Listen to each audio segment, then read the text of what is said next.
E hoje nós temos aqui nosso colega, o Heron, que vai falar para nós sobre a fórmula da felicidade. Olha que tema importante, né? Para todos nós. Que os Espíritos lhe acompanhem nessa tarde.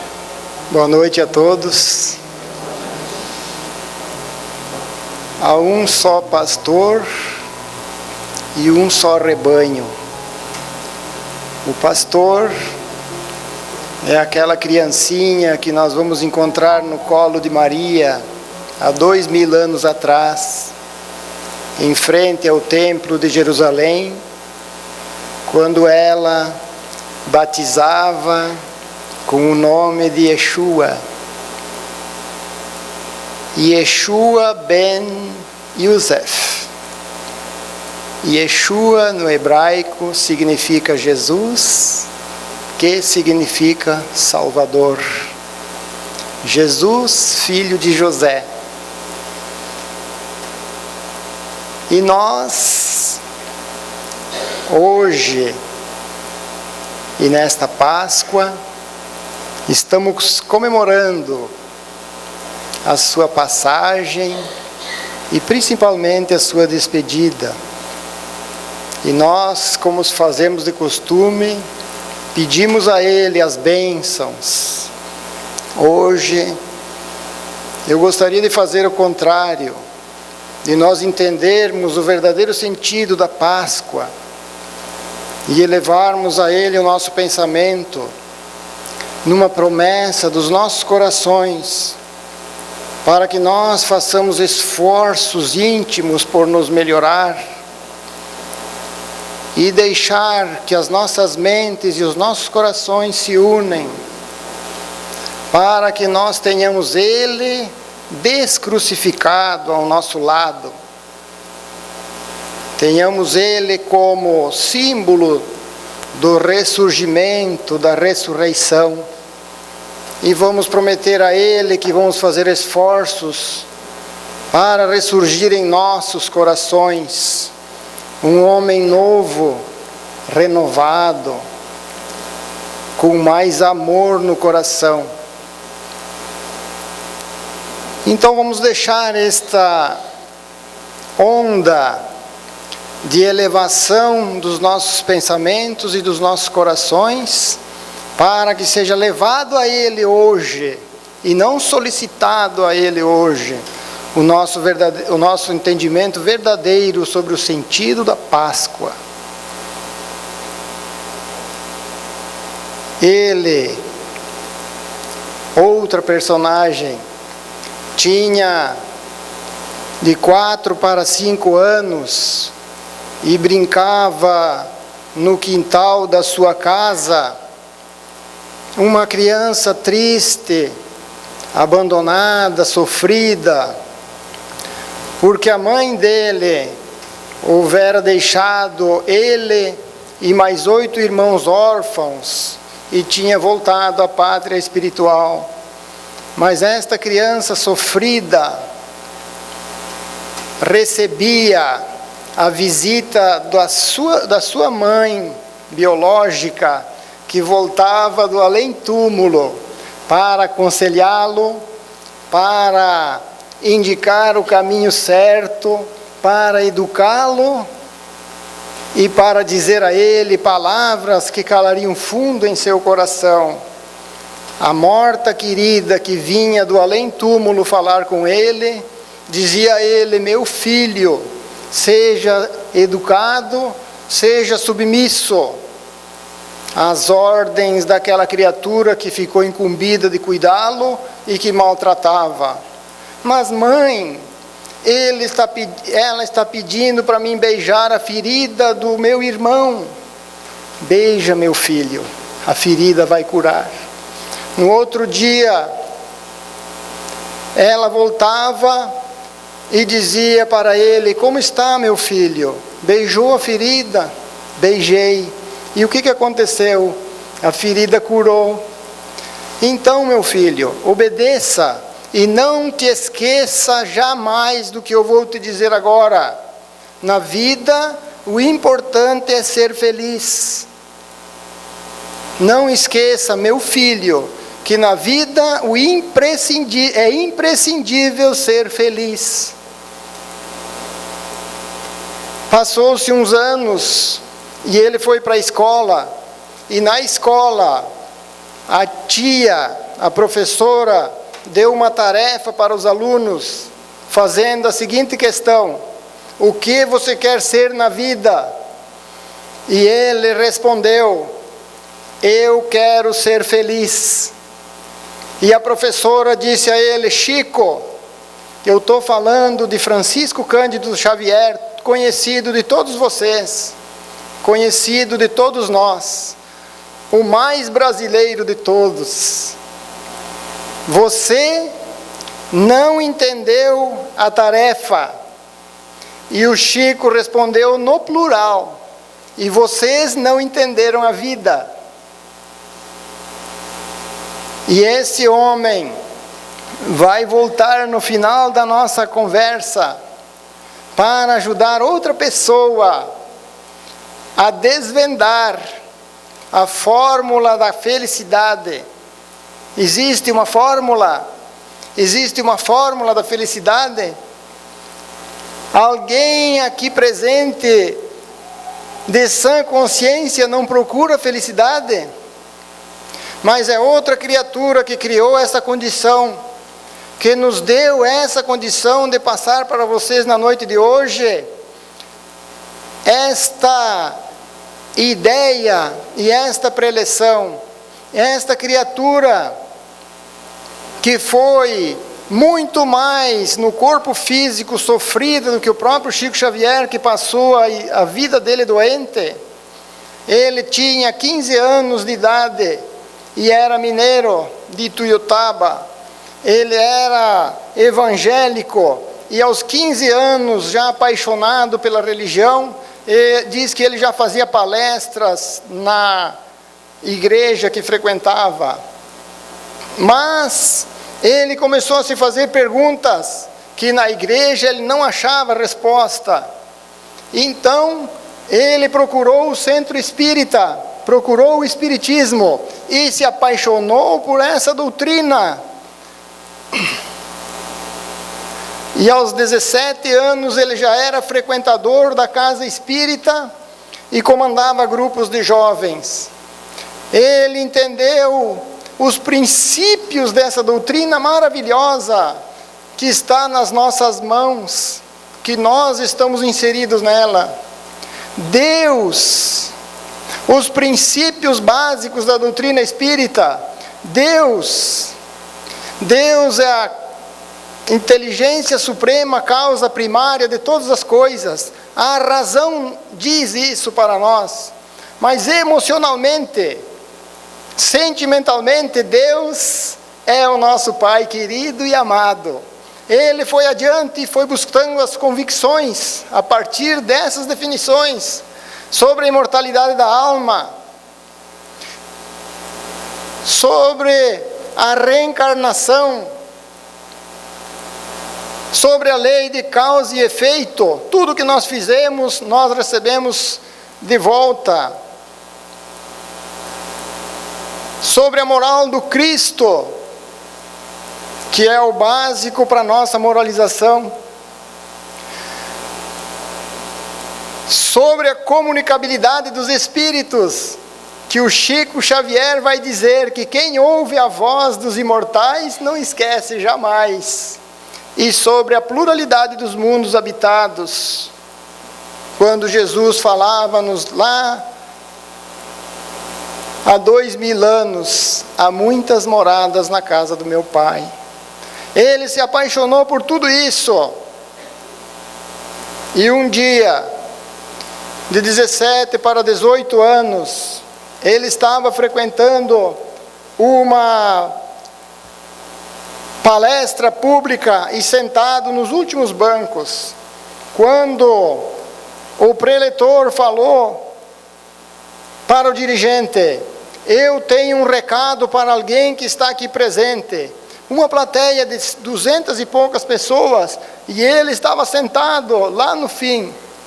E ele se autodenominou, porque ele gostava de esporte, ele se denominava Tarzan. Ele se olhava no espelho e dizia, Tarzan. Mas só ele sabia desse apelido, nem para a mãe dele ele tinha contado.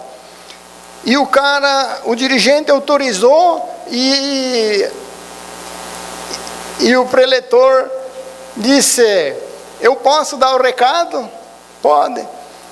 Olha, é para um tal de Tarzan. Tem um espírito aqui do meu lado, que está querendo dar um recado para um tal de Tarzan. Tem um Tarzan aí. Ele falou, não pode ser outra pessoa, só pode ser eu. Ele já acreditava na imortalidade da alma. E aí ele se aproximou, ele se levantou, e ele disse, Tarzan, te agarre no cipó da fé, porque você vai entrar pela mata do sofrimento. Ele gelou da cabeça aos pés. Pensem vocês, receber um recado desse, dos espíritos. Chico Xavier recebia a mãe dele, a morta querida, mas esse recado, que não era de parente, mas era de um desencarnado, ele disse, te agarre no cipó da fé, porque você vai entrar pela floresta da dor. Meses depois foi diagnosticado artrite reumatoide, que vai paralisando todos os órgãos do corpo físico. Ele foi paralisando, e a dor foi fazendo convites a ele. A dor disse, vamos andar de muleta, e ele andou de muleta para nunca mais andar sem muleta.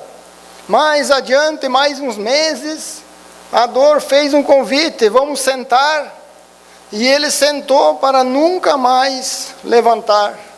A dor fez outro convite, vamos deitar, e ele deitou para nunca mais levantar.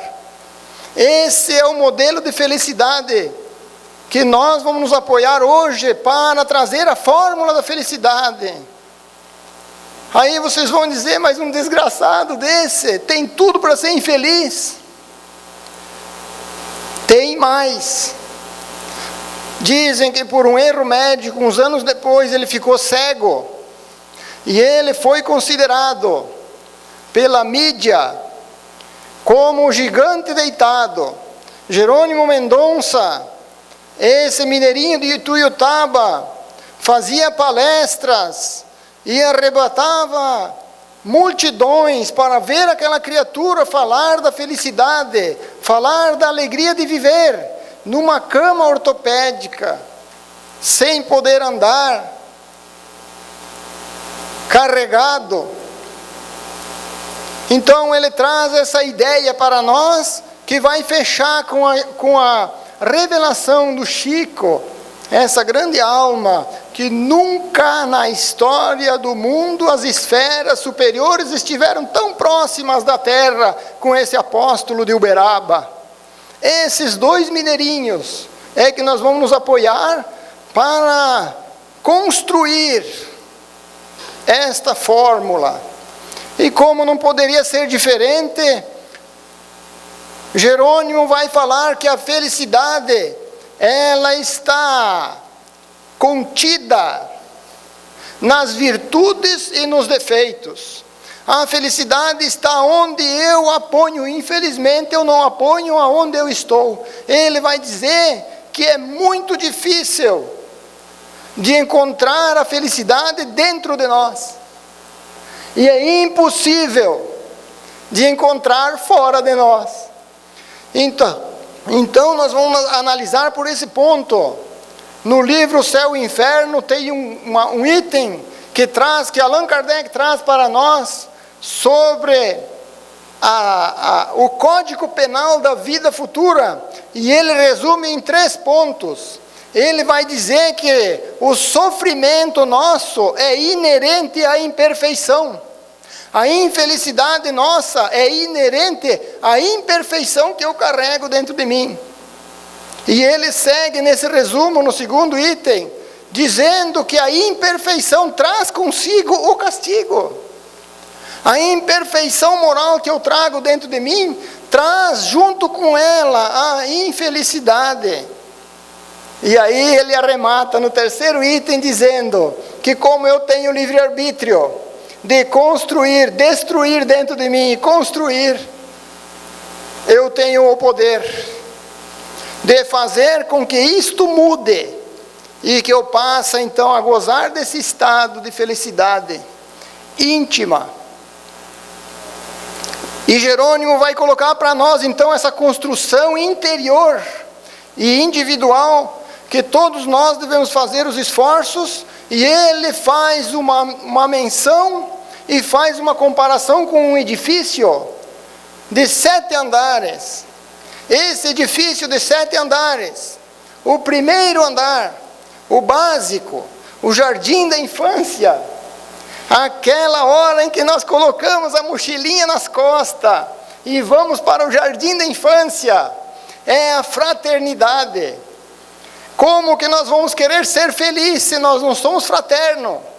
Mas para construir essa fraternidade, é preciso que eu coloque dentro de mim a bondade, para que eu construa a generosidade dentro de mim, para que saia das famílias a fraternidade, para que saia para a população a fraternidade.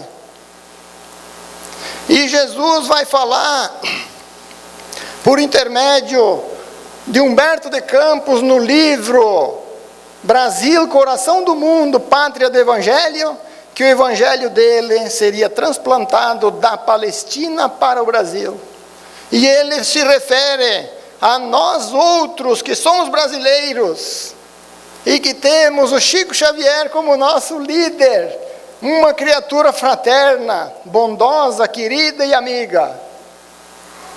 Ele vai dizer que nós somos um povo com essa capacidade de termos a generosidade, de vendermos a fraternidade para o mundo.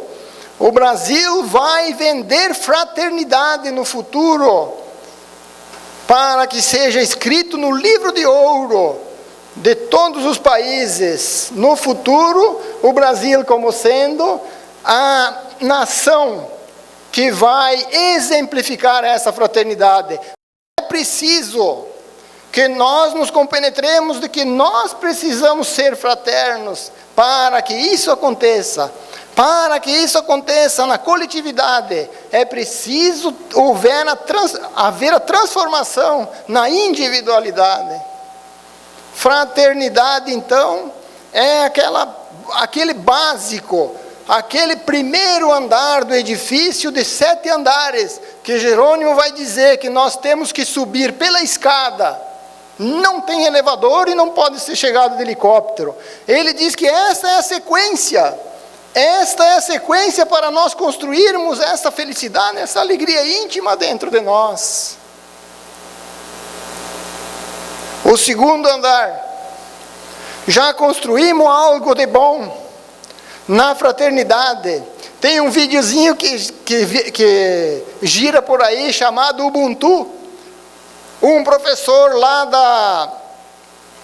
da África faz essa experiência com as crianças, coloca uma cesta de chocolate e faz uma corrida, coloca todas as crianças emparelhadas e diz, quem chegar primeiro vai comer todo o chocolate. Elas pegam uma nas mãos das outras, vão todas no cesto, distribuem o chocolate e comem todas elas sozinhas. E elas dizem para o professor, Ubuntu para ti.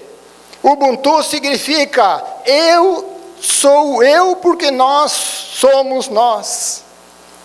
Eu sou o que sou porque nós somos nós.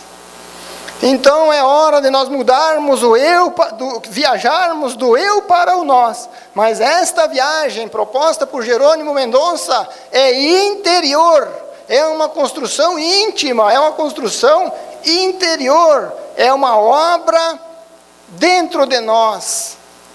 A propriedade legítima, diz Joana de Ângeles, que é minha, que é tua, que é nossa. e que segue sempre conosco e ninguém nos rouba. O segundo andar é a compaixão. Se você já foi movido pela fraternidade, você já está em condição de construir a compaixão. A compaixão é um pouquinho mais acima do que a fraternidade, é um sentimento mais nobre, é aquele sentimento que te faz com que você sinta a dor do outro, que você seja tão companheiro que você sente aquela dificuldade do outro. E nós vamos ver essa passagem na parábola do bom samaritano, quando Jesus conta que essa criatura que era considerado fora da religião, esse samaritano que era considerado aquela criatura que jamais teria ligação com fraternidade, com compaixão, com amor e com caridade, ele é movido de compaixão, porque ele pega o homem semi-morto e atende. Aquela criatura que o Papa Francisco hoje vem com uma frase tão linda, dizendo: eu prefiro um ateu cristão do que um cristão ateu. Dizendo para nós que é mais importante, como Jesus colocava, as nossas atitudes do que o nosso rótulo. Que importa nós sermos espíritas? Que importa nós sermos evangélicos? Que importa o nosso rótulo? Jesus está vendo é aquilo que está saindo de nós. E aquilo que sai de nós é as nossas atitudes. É a forma com que eu levo o meu modus vivendi, a minha educação. A compaixão tem essa característica de atender o próximo. E nós vamos ver Jesus contando essa parábola como parábola. Não existem esses personagens. Que personagem? É fictício, uma parábola é fictícia. Aquela criatura que estava semi-morta ficou oculta até hoje, 2000 anos. Ninguém revelou quem era. Ninguém revelou quem era aquela criatura que foi atendido por um homem que foi movido de compaixão. E Emmanuel vem ao nosso encontro dizendo que pode ser qualquer um de nós. Quando Jesus carregava a cruz, ele ia para o final do Calvário e caiu. Ele vivenciou naquele momento, no palco da vida, aquele homem semi-morto que ele contou na parábola. E nós temos em Simão Sirineu aquela criatura que foi atender, não com compaixão, ele foi movido por uma ordem. É como nós. Você vai? Eu vou, mas eu posso ir contrariado. Ou eu vou com amor. Como que estão minhas atitudes? Esse é o questionamento que nós devemos fazer, principalmente nessas horas de Páscoa, em que nós fizemos tantas comemorações, comemos tanto chocolate. Aliás, chocolate engorda, tá?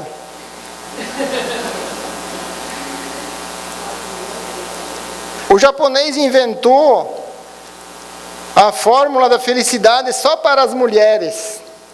O cartão de crédito. Só que agora, uma amiga minha revelou que já é ultrapassado. A felicidade da mulher é comer bastante e não engordar. Se nós já estamos no segundo andar, nós vamos para o terceiro andar. E o terceiro andar é o desprendimento. O desprendimento dos bens da terra é complicado. Na questão 895 do Livro dos Espíritos, Allan Kardec faz uma pergunta intrigante. Ele diz assim: a par dos defeitos e dos vícios, qual o sinal mais característico da imperfeição humana? A pergunta é clara, só que é intrigante, porque se nós pensamos que a pessoa tem defeitos e tem vícios, ele quer mais. Qual é o sinal mais característico das nossas imperfeições? E os Espíritos respondem com uma resposta mais simples e mais objetiva do que nós podemos esperar. É o interesse pessoal. É o interesse pessoal. Nós precisamos nos desprender da matéria.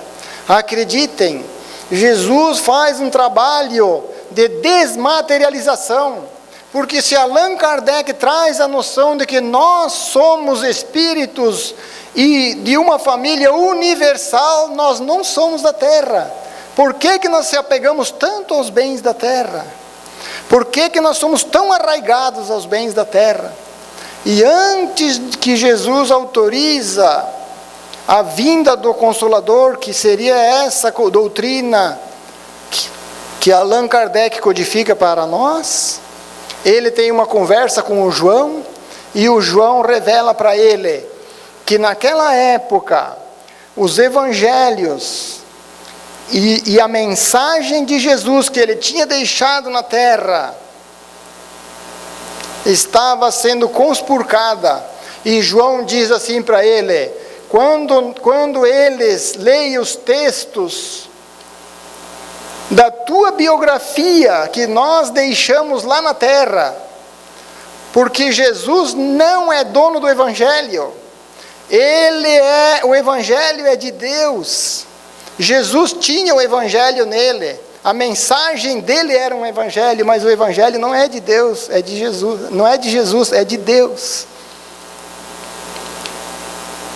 E então João diz para ele: eles se metem em discussões intermináveis e se agarram a símbolos para te reverenciar. E Jesus diz a ele assim: João, os símbolos, eu não me preocupo, porque nós, eu e você, olha como ele se iguala a nós. Jesus diz: eu e você, eu, Jesus, e João, você também passou por essa etapa, apegado a símbolos. As discussões, quem não lembra de Pedro e João que eu tive, ele falando, Jesus falando, eu tive que despender uma energia enorme para que eles não comprometessem o cristianismo nascente. Mas a minha preocupação, João, é o apego dos homens aos prazeres ilusórios e transitórios da terra. Essa é a preocupação dele. Nós não damos nem o braço a torcer, diz Emmanuel.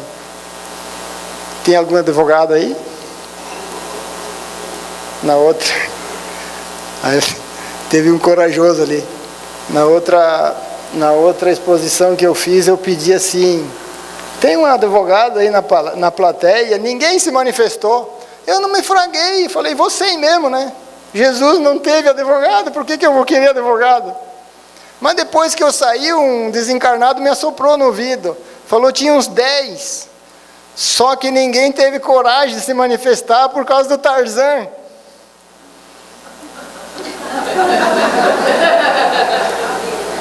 Tem um Tarzan aí? Você faz testamento? Já sabe fazer testamento?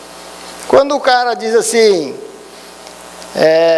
vamos fazer um testamento, ele fala assim: eu deixo a casa de praia para minha amante, eu deixo a casa da cidade para titular, eu deixo, eu deixo ou eu dou? Eu deixo. Nem morto nós demos. Nem morto nós demos, de tão arraigado que nós somos. E você já fez testamento de espírita? É pior. Porque o espírita acredita que vai voltar. Ele diz: deixa para o meu neto que eu volto depois para administrar.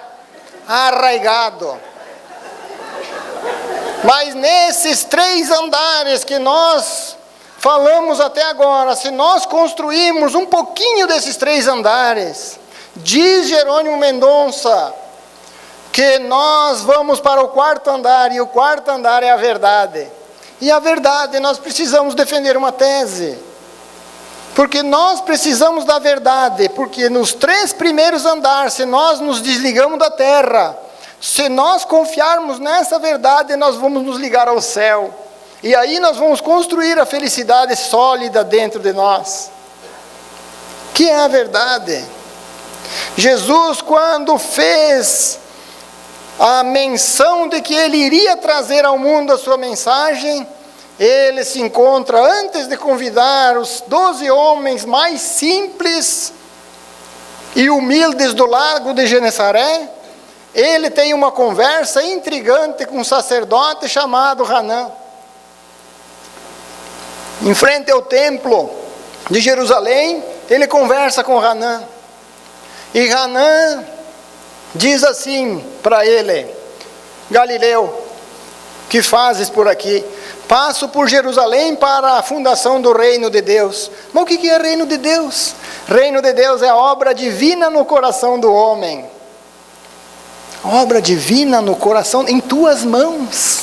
Ele não tinha hierarquia sacerdotal, não tinha nada. Ele era alguém que estava fora das cogitações de Deus para o pensamento orgulhoso dos homens.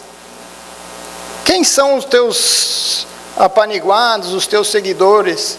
Meus seguidores virão de todos os lados, diz Jesus. E mais para frente ele vai dizer para aquele sacerdote orgulhoso,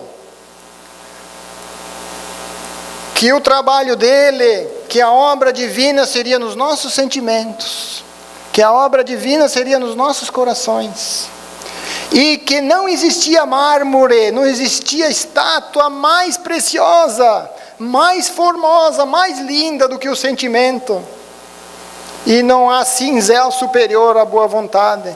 Ele quis dizer que aos nossos sentimentos, essa estátua dos nossos sentimentos que deve ser moldada, trabalhada, que deve ter o esforço dentro de nós, é o que Jerônimo está colocando para nós, para construir a felicidade. Conheces Roma ou Atenas? Jesus não conheceu Roma ou Atenas. E Jesus diz, prestem atenção, eu conheço o amor e a verdade. Você conhece as leis do império e as normas do templo? Eu sei, diz Jesus, qual é a vontade do meu Pai que estás nos céus. Então ele diz, eu conheço o amor e a verdade. Eu sei a vontade do meu Pai que estás nos céus. Ele quis dizer com isso, que ele tinha o Evangelho dentro dele, e que a mensagem dele, imperecível, ficaria para nós para toda a eternidade. Mais para frente, quando nós vamos chegar próximo da Páscoa, próximo daquela caminhada e daquele silêncio que ele fez, ele está atuante, durante aqueles 3 anos, João Batista, que era o seu precursor, estava preso. E João Batista manda perguntar a ele, vão lá para os apaniguados dele, vão lá e perguntam para ele se ele é realmente o Messias, se ele é realmente o ungido de Deus, se ele é o prometido pelos profetas. E eles vão lá, e Jesus diz assim, vai lá e fala para João, que os cegos estão vendo, vai lá e fala para João que os paralíticos estão voltando a andar, vai lá e fala para João, que o reino de Deus está sendo anunciado para todos, independentemente da posição, da colocação e da hierarquia no mundo. Ele não disse eu sou, ele falou olha, vai lá e diz isso, fala o que está acontecendo. Mais para frente nós vamos encontrar ele diante da cruz e ele prevendo tudo. E aí ele vai ter uma conversa com os apóstolos e ele diz assim, quem dizeis que sou? O que estão dizendo por aí que eu sou? E os apóstolos disseram, uns dizem que você é o Jeremias, outros dizem que é Elias ou João Batista ressuscitado. ou reencarnado. Mas e vós? Vós que está aqui na convivência, que dizeis? E Pedro se adianta e diz: Tu és o Cristo, Tu és o Salvador, Tu és o Filho do Deus vivo. E aí ele concorda. Ele diz: parabéns, Simão Pedro, porque não foi a carne que te revelou isso, mas foi Deus que está nos céus. E aí ele vai para a crucificação, e para nós fechar o nosso raciocínio e a nossa tese, ele está diante de Pilatos, e Pilatos pergunta para ele: és rei? Não, meu reino não é deste mundo. Se fosse desse mundo, se eu fosse rei, os judeus estariam me defendendo. Veja, eu não tenho nenhum advogado, eu não tenho ninguém está me defendendo. Os meus amigos que viviam comigo me abandonaram. Eu não sou rei, mas eu vim a este mundo para dar testemunho da verdade. Ora, ele conhece o amor e a verdade. Prova para João Batista, através dos Atos, diz textualmente para Simão Pedro que ele tinha falado a verdade. E diante de Pilatos, diante da crucificação, ele diz: eu vim ao mundo para dar testemunho da verdade. O que é verdade? Pergunta que nós fizemos e que Pilatos fez diretamente a ele. Mas o que é verdade? E qual foi a resposta do Cristo? O silêncio. Para que o século se passasse e nós hoje meditássemos sobre essa colocação. O que ele poderia dizer para aquela criatura que tinha a catarata do orgulho, a não entender nada? Adiantava ele dizer? Adiantava? Não adiantava, ele não ia entender. Ele fez silêncio para nós pensarmos, para nós meditarmos na verdade. Quem que é a verdade? Eu sou o caminho, a verdade e a vida. Ninguém vai ao Pai senão por mim. Então essa condição que Jesus coloca, vai nos colocar no quinto andar. E o quinto andar, se nós tivermos essa convicção na verdade, porque na questão 625 do Livro dos Espíritos, ele pergunta, Allan Kardec pergunta, qual é o tipo, o modelo, o guia, qual é o protótipo que Deus tem se servido para servir de guia e modelo da humanidade? Qual é? E eles respondem: vede Jesus. Olha para mim. Ele podia ter dito para Pilatos: olha para mim. Não para mim, né? Para ele, né? Mas a fé é o quinto andar desse edifício que estamos construindo dentro de nós. E a fé é certeza. E a fé inabalável só pode ser aquela que encara a razão face a face em todas as épocas da humanidade, diz Allan Kardec. A fé é você pedir o impossível, esperar o incrível e acontecer o inacreditável. Isto é fé. E ele disse que se nós tivéssemos fé do tamanho de um grãozinho de mostarda, da semente de mostarda, nós diríamos: montanha, transporta-te daqui para ali, e a montanha se transportaria. Mas que montanha? A montanha dos nossos defeitos, das nossas imperfeições, a montanha do nosso egoísmo, a montanha da nossa iniquidade que carregamos dentro de nós para a nossa infelicitação. E o sexto andar, se nós temos fé, certeza, nós vamos para o sexto andar. E o sexto andar é o perdão. Nós não seremos felizes se nós não perdoarmos. É fácil dizer, é fácil falar. Indicar o perdão para os outros é fácil. Trabalhar dentro de nós é difícil. Madre Teresa de Calcutá vai dizer que o perdão, que o maior defeito do ser humano é a mágoa. E o melhor presente que você pode dar a alguém é o perdão. E tem um bispo anglicano chamado Desmond Tutu. Ele escreveu um livro sobre o perdão em conjunto com a sua filha. E ele vai dizer que o pior defeito do ser humano é o mau humor. Diferente da Madre Teresa, ele diz que o melhor presente que você dá é o perdão. Só que o presente, ele faz a Madre Teresa de Calcutá faz o ponto, ele faz o contraponto. O presente que você dá no perdão é para você mesmo. O presente, quem recebe, para quem perdoa, é para si próprio. Porque o ódio e a vingança, o ódio é você tomar o veneno e querer que o outro morra. Isso é o ódio.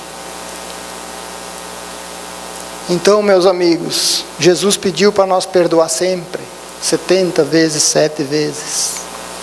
Mas o perdão tem as suas classificações.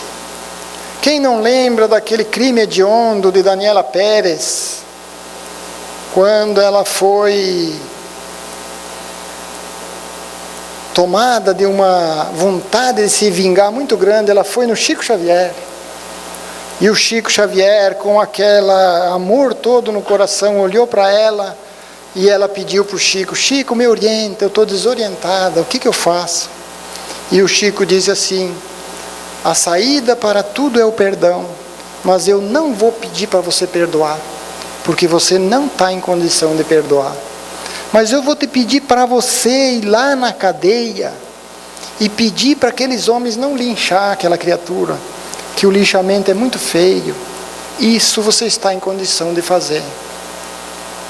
Ela foi e pediu, e ele não foi linchado. E hoje, as últimas notícias que vêm é que ele é um pastor. Então, minha gente, se você quer ser feliz por um momento, se vingue. Mas se você quer ser feliz para sempre, perdoa. E fica uma proposta bem singela aqui. Não aquelas criaturas que já estão decididas. Essa eu não quero mexer no coração delas. Mas para você que está na dúvida, perdoo, não perdoo, não sei se eu perdoo, não sei se eu não perdoo. Ah, vai. Perdoa e já saia feliz daqui hoje. Porque a felicidade depende desse sentimento nobre. E o último andar, com vista para o mar, né? Vista panorâmica, cobertura, é a humildade. Se nós temos construído a fraternidade, a compaixão, o desprendimento, nós temos a verdade verdadeira dentro de nós, no Cristo. Nós temos fé. E nós aprendemos a começar a perdoar, pelo menos um arranhãozinho. Nós vamos trabalhar em nós a abnegação da personalidade. Quando todos nós no mundo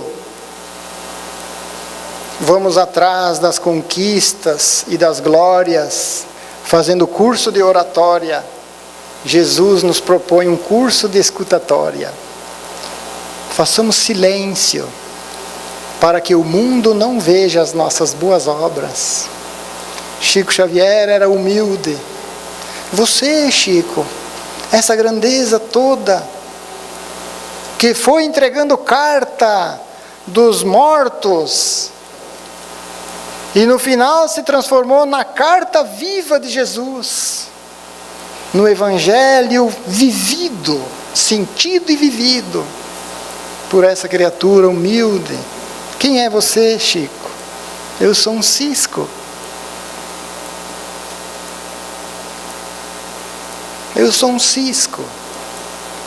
Diz que tinha uma ranzinha. Emmanuel diz assim: sobre humildade eu só vou contar uma historinha.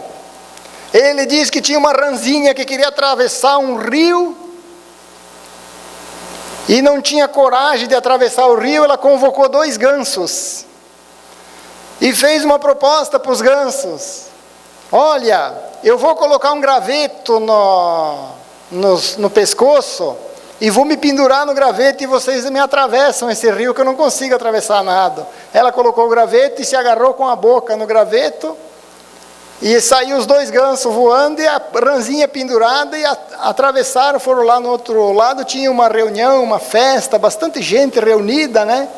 E um lá de baixo gritou: olha que ideia maravilhosa! Uma ranzinha pendurada num galho e 2 gansos transportando. Quem foi que teve essa ideia? E a ranzinha disse: fui eu.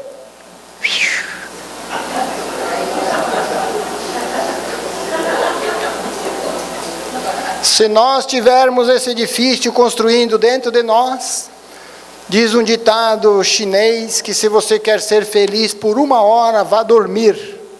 Se você quer ser feliz por 1 semana, vá pescar. Se você quer ser feliz por 1 mês, case-se. Se você quer ser feliz por 2 meses, separe. Mas essa não está no ditado, essa foi um amigo meu que inventou. Se você quer ser feliz por 1 ano, acerte na loteria. Mas se você quer ser feliz para sempre, então ouça a conversa e o encontro de Chico Xavier com Jerônimo Mendonça. Os 2, mineirinho, se encontraram. E Jerônimo Mendonça, aquela estátua falante na palavra do palestrante espírita Richard Simonetti, apelidou ele de estátua falante, porque ele só tinha voz. E nós vamos lembrar Jesus quando ele diz para André que se tudo faltasse, o André falou assim para ele: olha, mestre, se eu não tiver força física, se eu não for um Tarzan, como que eu vou pregar o Evangelho, falar do Evangelho? E o mestre diz para ele que não, que se lhe faltasse os olhos, que se lhe faltasse os ouvidos, que se lhe faltasse as mãos, que se lhe faltasse as pernas, era para ele continuar demonstrando a paciência, porque ele ia demonstrar a Deus uma construção íntima que construiria dentro dele o amor dos amores. Então Chico Xavier se encontra com aquele desgraçado que nós narramos no começo, que tinha tudo para ser infeliz, e Jerônimo diz para ele: Chico, eu montei esse edifício, essa construção íntima dentro de nós, para mostrar aos homens a fórmula da felicidade, mas eu preciso de uma fórmula. Existe uma fórmula da felicidade? Onde é que está o livro? Onde é que está escrito? E Chico diz para Jerônimo: tem uma fórmula da felicidade. Mas onde está essa fórmula? Onde está escrito? Eu quero ver. E o Chico diz para ele que há 2000 anos, um certo homem, narrado assim por Roberto Carlos numa música, Um certo dia, um homem esteve aqui, tinha o olhar mais belo que já existiu, tinha no cantar uma oração, e no falar a mais linda canção que já se ouviu. Sua voz falava só de amor, todo gesto seu era de amor, e paz ele trazia no coração. Ele pelos campos caminhou, fez a luz brilhar na escuridão, o sol nascer em cada coração que compreendeu que além da vida que se tem, existe outra vida além, e que o morrer não é o fim. Tudo aqui ele deixou, não passou e vai sempre existir, flores nos lugares que pisou e o caminho certo para seguir. E ele subiu as montanhas e falou da fórmula da felicidade. Está contida, meus queridos amigos, no Sermão do Monte. Jesus subiu ao monte para ditar para todos nós a fórmula da felicidade. Está no Sermão da Montanha.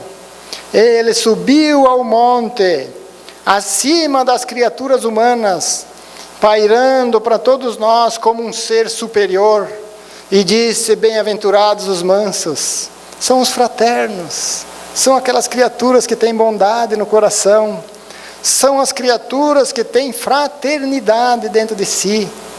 Bem-aventurados os puros de coração, são os que têm compaixão.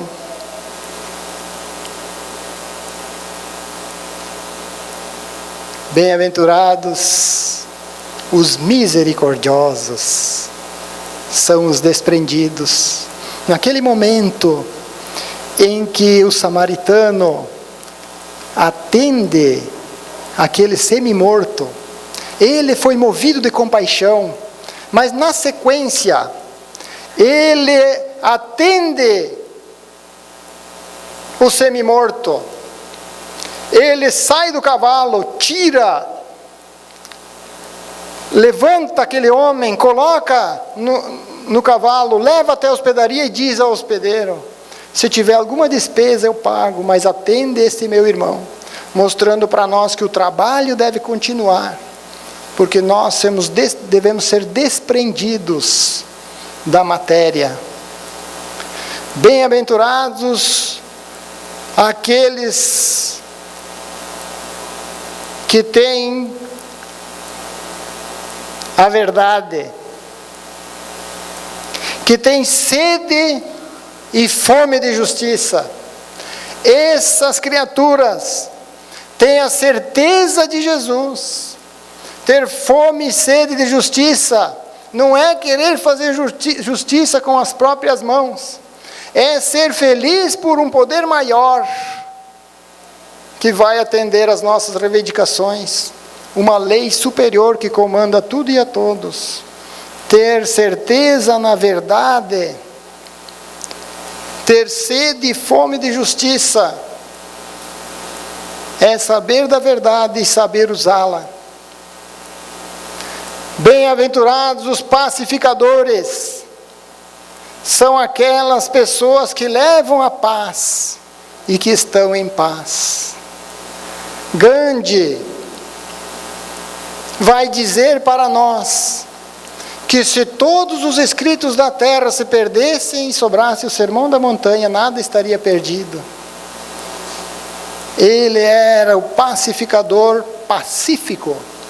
Ele pregava a não violência, mas ele não falava, não era contra a violência, que é diferente. E bem-aventurados os que choram. Quando Zebedeu, os que choram são os que perdoam, são os que se dobram intimamente para remover um fardo. Quando Zebedeu foi conversar com Jesus a respeito de Salomé, que ela queria colocar o seu filho, um à direita e outro à esquerda do seu trono, Jesus Fala para ele da implantação do Evangelho, que seria de coração em coração, e ele entende e se ajoelha diante de Jesus. E Jesus diz: levanta, Zebedeu, porque nós precisamos de homem de coragem para implantar o reino de Deus no coração das criaturas humanas. Mas ele levanta e percebe que está diante do maior profeta de todos os tempos, e chora. E Jesus deixa ele chorar. Ele disse: chora, Zebedeu, porque você estava preso aos raciocínios humanos, e agora você está livre pela fé viva no Deus vivo. E bem-aventurados os pobres de espírito, são os humildes. Esta é a fórmula da felicidade. No Sermão da Montanha, bem-aventurança quer dizer felizes. Se carregamos nessa condição, essas virtudes dentro de nós, nós seremos felizes. E Jesus vai dizer para nós: brilhe a vossa luz, brilhe a vossa luz. Esse é o conclame do Evangelho em todos os tempos, diz Bezerra de Menezes. E tem uma historinha que eu queria contar para vocês, já vai adiantado a hora, eu pedi desculpa.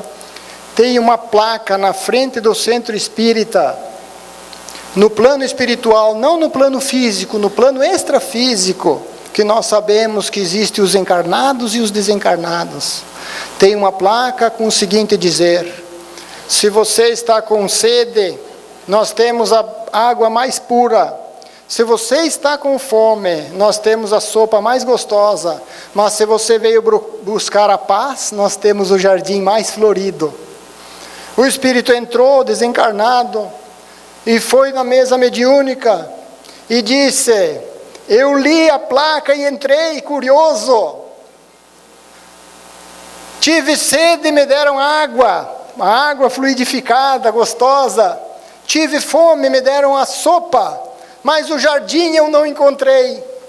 E ele foi explicado então que o jardim florido era aquela obra de Jesus, que Jesus propôs há 2000 anos, que estava dentro dele, dentro do seu coração. Era obra divina em seu coração, que dependia só dele, para ver esse jardim florir.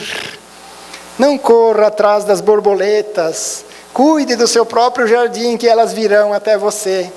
E a música de Almir Sater, dizendo que cada criatura compõe a sua própria história e traz dentro de si o dom de ser capaz, de ser feliz. Muito obrigado. Heron, nós te agradecemos pela belíssima explanação, e que possamos todos nós conseguir subir esse edifício de 7 andares, porque sabemos que o caminho da felicidade também está em nossa consciência. E quem sabe, chegando lá no 7º andar, saibamos nós espíritas como fazer o nosso testamento. Muito obrigado.